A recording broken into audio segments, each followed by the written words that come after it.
Assalamualaikum warahmatullahi wabarakatuh. Kami dari kelompok 1 akan memaparkan materi mengenai kompensasi finansial langsung. Sebelum kami memaparkan materi kompensasi finansial langsung, ada baiknya kami memperkenalkan anggota terlebih dahulu. Anggota kelompok 1 beranggotakan Sally Sundari, Anissa Rifki Amelia, Cika Febi Airawan, Husnul Ansya, Randa Pirwanse, dan yang terakhir Andian Ramadan. Untuk materi pertama akan dijelaskan kepada rekan saya, layar dan waktu dipersilakan.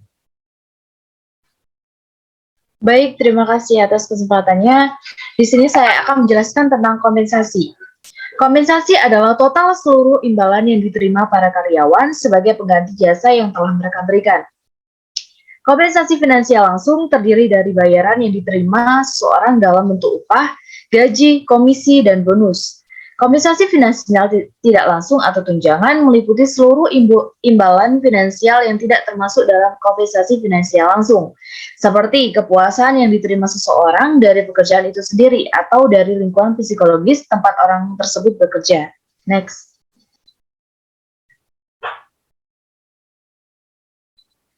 Selanjutnya adalah keadilan pada kompensasi finansial. Teori keadilan, yaitu teori motivasi di mana orang menilai kinerja dan sikap mereka dengan membandingkan kontribusi pada pekerjaan dan keuntungan yang mereka peroleh dari kontribusi dan keuntungan orang lain yang sebanding. Next. Keadilan dalam kompensasi finansial terdapat 5 keadilan-keadilan, yaitu yang pertama adalah keadilan finansial. Keadilan finansial yaitu persepsi perlakuan pembayaran yang adil bagi para karyawan. Yang kedua adalah keadilan tim.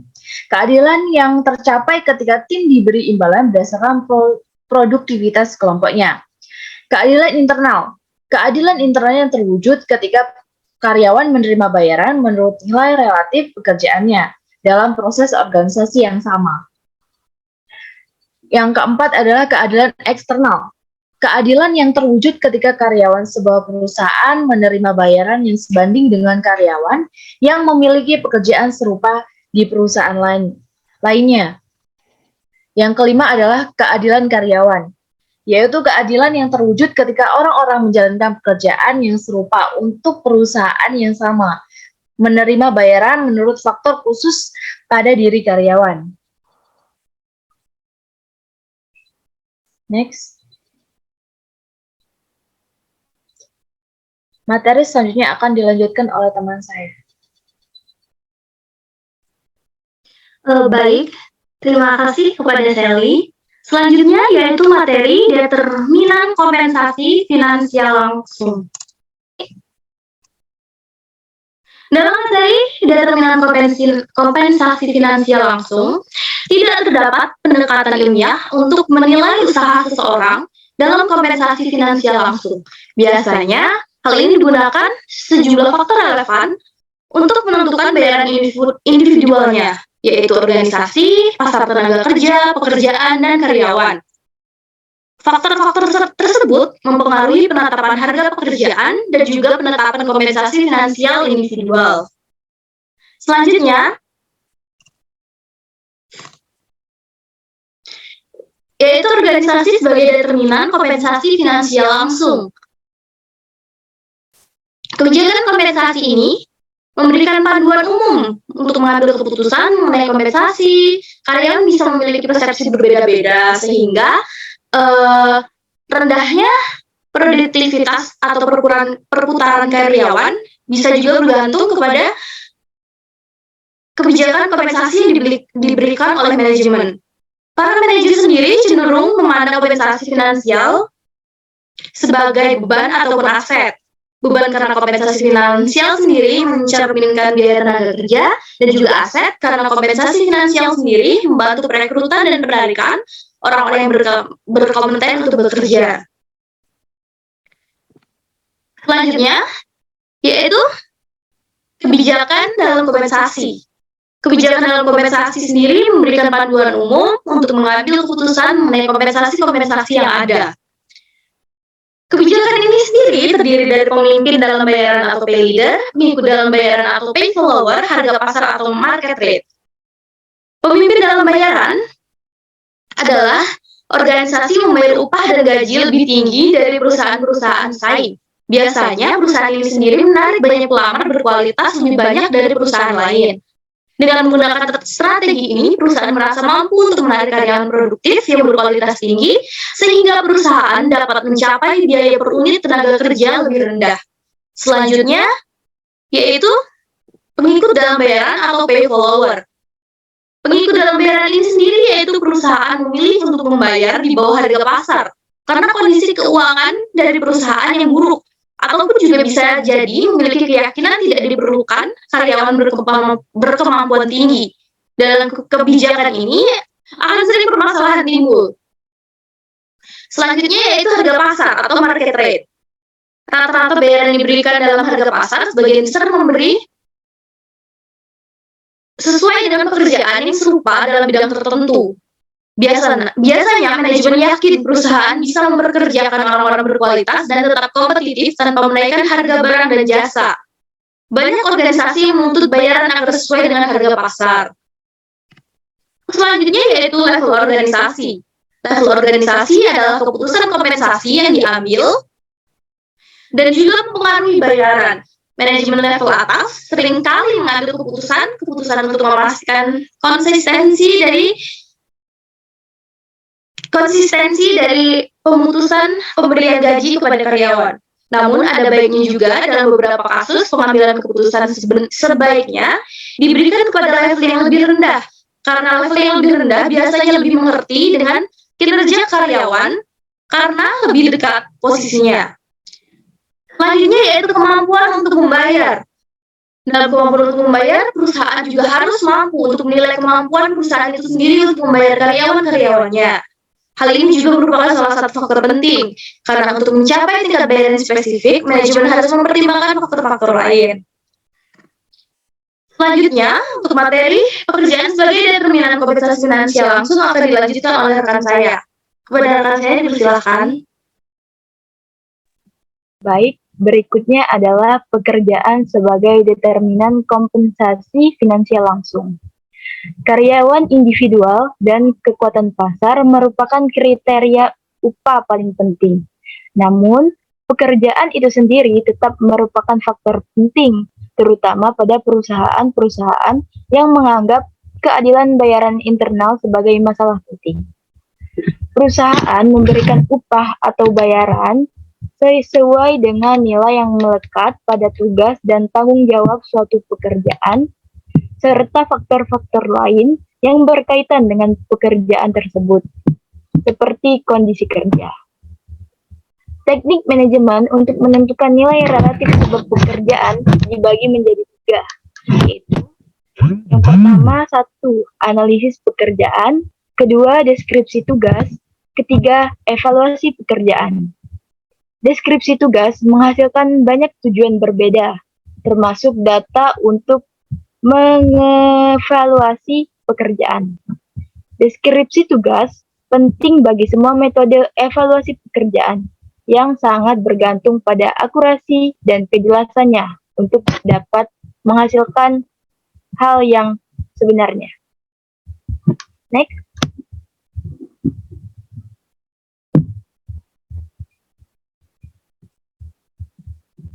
Evaluasi pekerjaan adalah proses penentuan nilai relatif suatu pekerjaan dalam kaitannya dengan pekerjaan lain.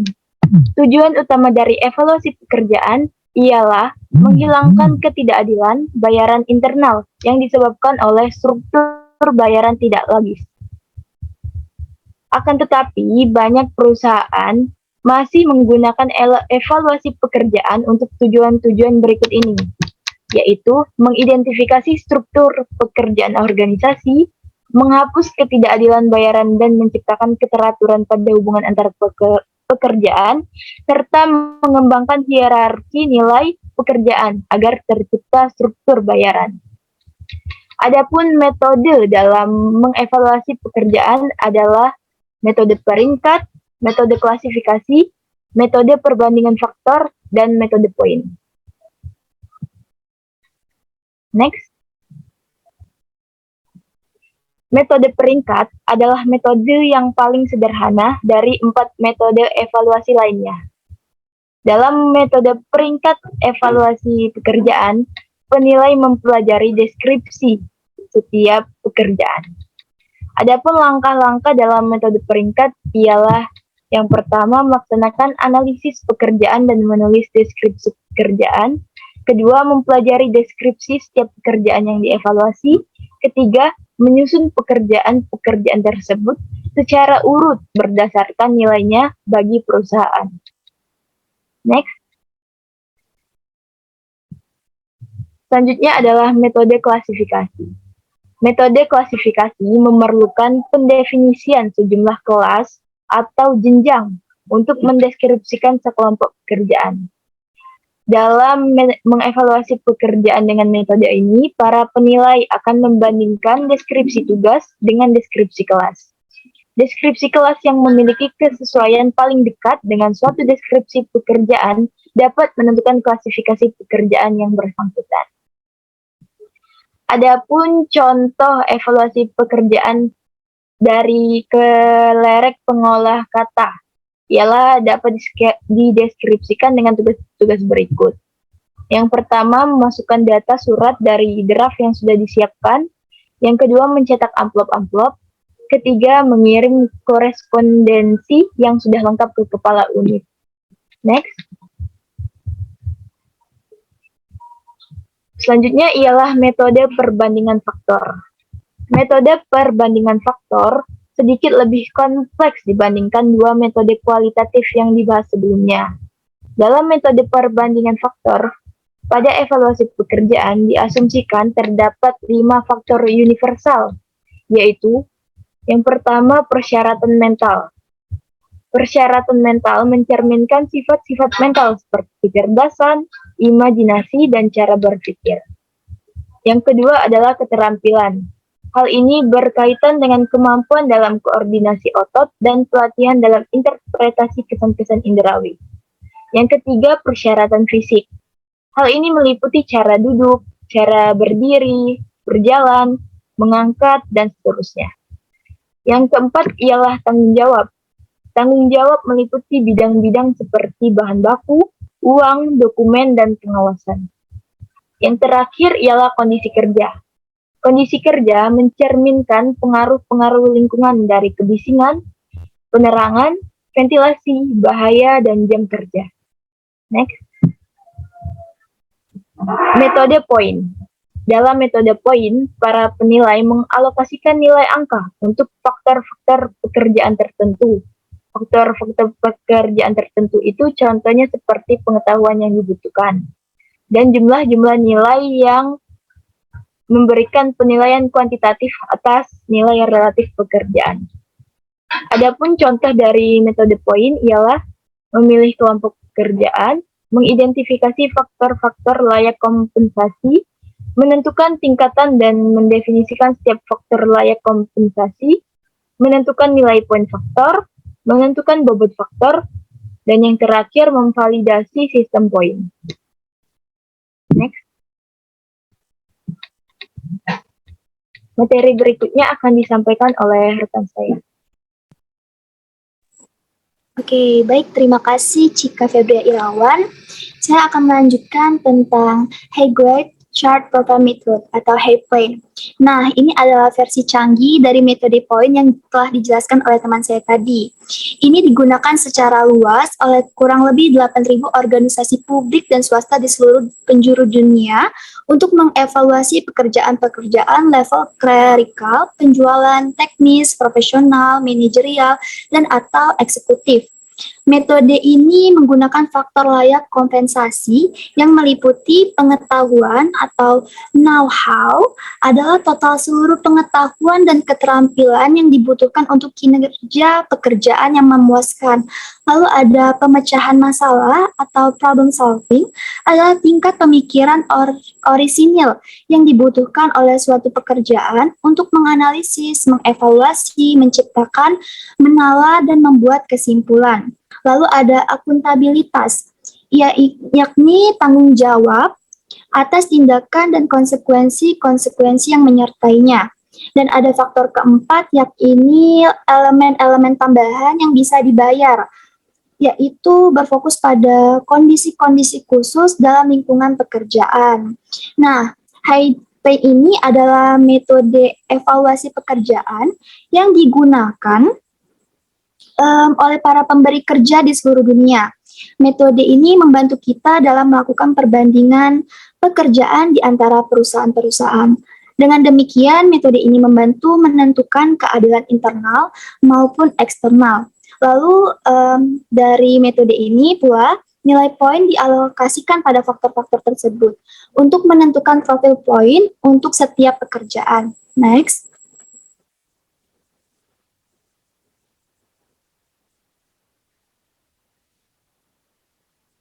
Next. Sudah. Oke. Di sini ada penetapan harga pekerjaan dan tingkatan bayaran. Nah, tingkatan harga pekerjaan ini atau job pricing ini menetapkan nilai dolar pada nilai pekerjaan. Hal ini dilaksanakan setelah evaluasi pekerjaan dan nilai relatif setiap pekerjaan dalam organisasi yang telah ditetapkan. Perusahaan menggunakan tingkat bayaran atau pay grades dan rentang bayaran atau pay range dalam proses penetapan harga pekerjaan. Lalu ada tingkat bayaran, yakni pengelompokan pekerjaan-pekerjaan yang serupa untuk menyederhanakan penetapan harga pekerjaan. Next.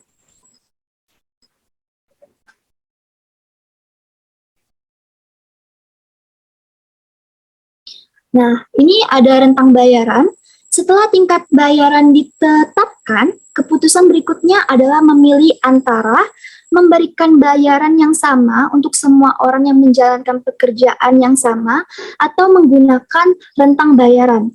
Rentang bayaran ini mencakup tarif bayaran minimum dan maksimum dengan perbedaan yang cukup antara keduanya untuk membentuk perbedaan bayaran yang signifikan.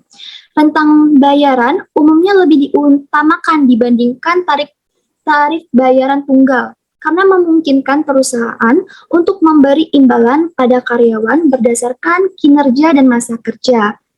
Oke, next.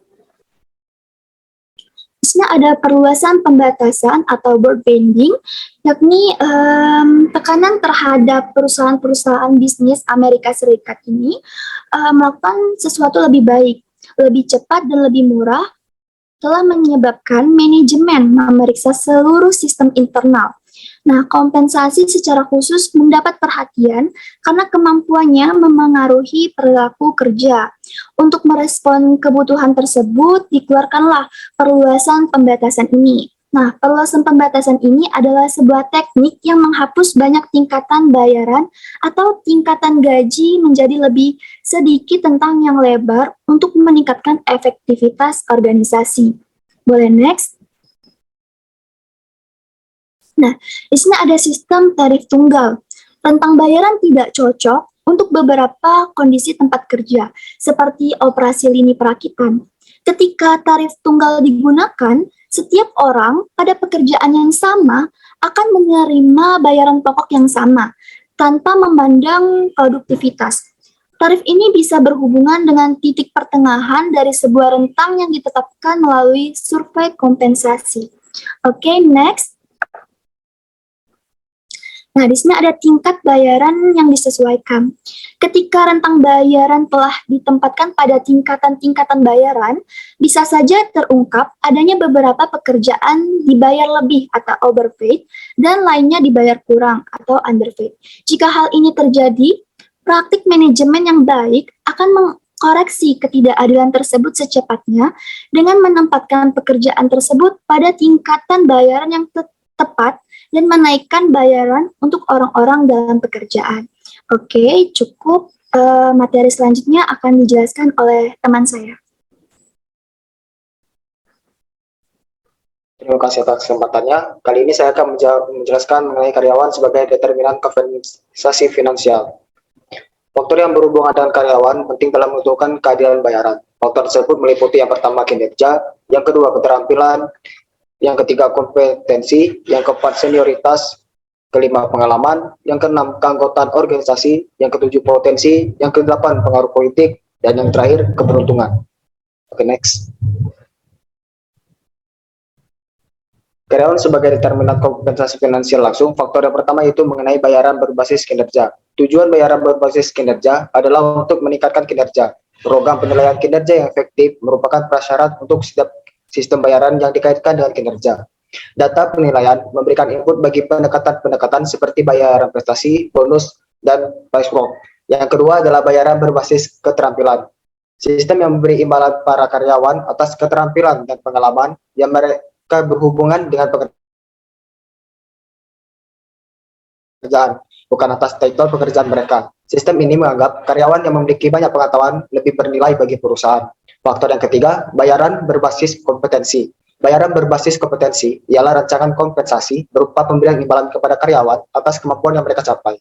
Kompetensi tidak hanya keterampilan, tetapi juga melibatkan seperti motif, nilai, sikap, dan konsep diri yang bisa dikaitkan dengan kinerja yang lebih baik. Oke, next. Faktor selanjutnya ada faktor senioritas. Senioritas adalah lama waktu seorang karyawan bergabung dalam perusahaan, divisi, departemen, atau pekerjaan. Manajemen umumnya mengutamakan kinerja sebagai dasar utama untuk perubahan kompensasi, tetapi ada beberapa faktor yang serikat pekerja cenderung mengutamakan senioritas. Faktor selanjutnya faktor pengalaman.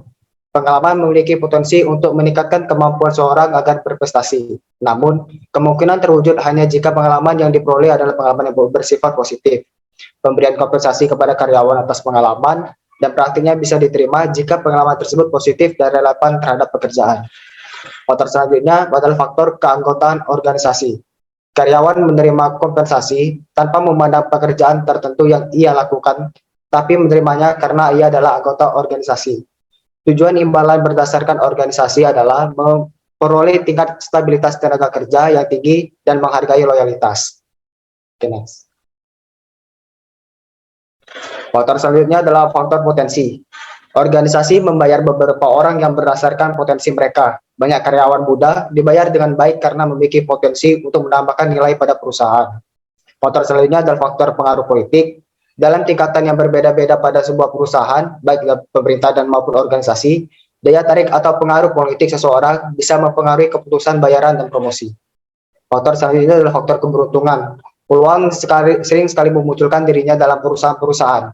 Terkadang peluang yang memunculkan membuat keberuntungan bagi karyawan. Oleh karena itu, keberuntungan dikombinasikan dengan kemampuan agar dapat melakukan yang berprestasi. Oke, next. Selanjutnya adalah bayaran berbasis tim. Karena usaha tim yang berkontribusi bagi perusahaan harus diberi imbalan atas kontribusinya. Agar tim berfungsi secara efektif, perusahaan juga harus memberikan imbalan berdasarkan kinerja tim secara keseluruhan. Bayaran berbasis tim atau tim based on base pay bisa memiliki hasil yang kuat. Dengan ini, perusahaan bisa meningkatkan efisiensi, produktivitas, dan profitabilitas. Baiklah, materi selanjutnya akan dijelaskan kepada rekan saya. Baik, terima kasih. Di sini saya akan menjelaskan mengenai rancangan bayaran lingkungan perusahaan. Biasanya dalam sebuah organisasi atau perusahaan itu mendasarkan bayaran ke perusahaan berdasarkan produktivitas perusahaan, penghematan biaya, dan tentunya itu profitabilitas. Adapun jenis rancangannya yaitu terbagi dalam dua hal. Yang pertama ada pembagian laba, dan yang kedua itu ada gain sharing atau pembagian keuntungan. Boleh di next. Nah, berikut ada fungsi dan juga tujuan dari pembagian laba. Yang pertama, pembagian laba ini tuh mendistribusikan presentasi yang terlebih dahulu ditetapkan dari laba perusahaan kepada para karyawan. Yang kedua, pembagian laba ini digunakan untuk mengintegrasikan kepentingan para karyawan dengan kepentingan perusahaan. Dan yang terakhir, dengan adanya pembagian laba, itu dapat membantu dalam merekrut, memotivasi, dan mempertahankan karyawan yang biasanya meningkatkan produktivitas. Boleh di next. Selanjutnya ada fungsi dan juga tujuan dari gain sharing. Jadi gain sharing ini didesain untuk menyatukan para karyawan dengan produktivitas perusahaan. Dan gain sharing ini juga memberikan bayaran insentif berdasarkan peningkatan kinerja perusahaan. Dan yang ketiga, itu tujuannya fokus pada peningkatan efisiensi biaya, mengurangi biaya, meningkatkan kapasitas proses, dan meningkatkan profitabilitas. Dan yang keempat, itu gain sharing ini membantu mengaitkan strategi SDM perusahaan dan dengan strategi bisnis. Dan yang terakhir, dengan adanya gen sharing, itu dapat melibatkan seluruh karyawan dalam upaya bersama untuk mencapai tujuan dan kinerja perusahaan. Boleh di next. Dan materi selanjutnya yaitu mengenai kompensasi. Kompensasi karyawan profesional. Seorang karyawan profesional itu biasa menjalankan pekerjaan yang membutuhkan pengetahuan tingkat tinggi dalam sebuah bidang ilmu, yang biasanya diperoleh melalui program belajar yang lama dengan panduan yang lebih mendetail. Contoh dari karyawan profesional itu seperti ilmuwan, insinyur, termasuk juga akuntan. Bayaran mereka ini ditujukan untuk pengetahuan yang mereka bawa ke dalam organisasi atau perusahaan. Boleh di next. Yang kedua itu ada kompensasi perwakilan penjualan. Ada yang namanya pendekatan gaji langsung. Pendekatan gaji langsung adalah salah satu pendekatan ekstrim dalam kompensasi penjualan. Dikarenakan tenaga penjualan menerima gaji tetap tanpa memandang tingkat penjualannya. Dan organisasi menggunakan gaji langsung ialah untuk menekankan layanan produk yang berkelanjutan setelah penjualan. Dan yang ketiga itu ada kompensasi karyawan tidak tetap. Karyawan tidak tetap ini biasa didapati oleh perusahaan melalui agensi, dan juga ada juga karyawan yang mendaftarkan dirinya sendiri secara independen. Karyawan tidak tetap yang dipekerjakan dari agen seringkali digaji lebih sedikit. Akan tetapi karyawan tak tetap yang merupakan karyawan kontrak independen yang tidak tergantung dengan para agensi itu biasanya menerima gaji lebih banyak dibanding dengan karyawan tetap. Namun kedua kelompok karyawan tersebut menerima tunjangan yang lebih sedikit. Baik, materi selanjutnya akan dibacakan oleh rekan saya. Selanjutnya adalah materi mengenai kompensasi eksekutif. Keterampilan eksekutif sangat menentukan kehidupan atau kegagalan perusahaan. Program perusahaan untuk memberi imbalan eksekutif merupakan faktor penting dalam menarik dan mempertahankan bakat terbaik yang ada. Next. Kompensasi eksekutif meliputi yang pertama adalah gaji pokok, yang kedua adalah rancangan opsi saham, dan yang terakhir adalah tunjangan eksekutif. Oke, next. Parasut emas.